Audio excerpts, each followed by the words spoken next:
Tidal boards are rare and only occur on certain tides in certain areas. One of those unique spots is in France. Malika Dudley was there and got to experience it for herself. She has more from Saint-Pardon as we continue our week-long look at the French Connection. The little town of Saint-Pardon, as the French would say, is complètement paumé, in the middle of nowhere. But twice a day when the tide is high, spectators and surfers flock to the banks of La Gironde River. It's just like lots of adrenaline most of the time at the beginning, because you see this thing coming and I said, oh yeah, my God. Fabienne is talking about what draws the crowd, riding the riverboard. Here it's called le mascaret. People have been surfing it for more than 20 years. We told ourselves one day, after going on all these surf trips to Morocco, South Africa, why not surf in our own backyard? And that's just what Jean-François did, on a shortboard first in small increments. How did you start? 10 meters. From there to there? The next day 20. Each time it was really just an extra leap or so you're stressed because you don't know if you're going to catch the wave or not. So what is it exactly?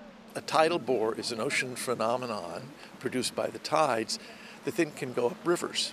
It needs to be about 20 feet or more typically to form a tidal bore.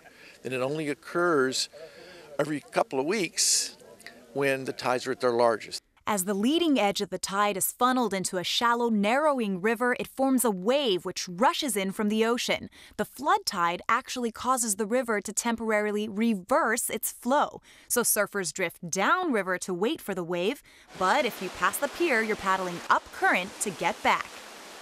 One we've seen here is called an undular bore, and then it undulates. It's like this, and there's not just one wave, but there's a whole series of waves. So there's a wave in front of you, you're on a wave, and there's a wave behind you. Surfing on river waves using Hawaiian ocean toys, stand-up paddle boards, longboards, and even OC4 Hawaiian Outrigger canoes. When we surf an ocean wave for 30 seconds, it's already a beautiful thing. But my first time on the river, I surfed the bore for 8 minutes. That's how long it takes to get from the bend in the river back to the pier. And then if you're lucky enough, you can go maybe 8 more minutes on the other side. Did you do your math? That's 16 minutes of constant surfing. Potentially here, I think we could ride for 28 to 30 minutes. If you don't fall off. The first time I tried it, my heart was in my throat. The main thing is never touch the water. Right. Okay. There for a total of 3 days, we surfed the bore 5 times. I just got out of the water, and this is a dawn session like none I've ever had before. Tandeming in the dark on a river. Exhausting yet exhilarating, and to make things even more special, these riverside residents share their unique brand of aloha. Bonjour ma chérie, vous êtes belle. Bonjour. Bienvenue à Saint-Pardon. Bernadette and Bernard have been surfing coffee and cookies to the kooky riverboard surfers for years. Now that's Français.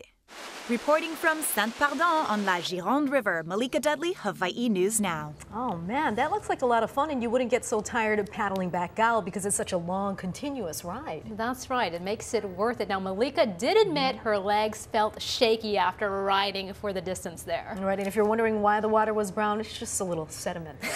No worries. Well,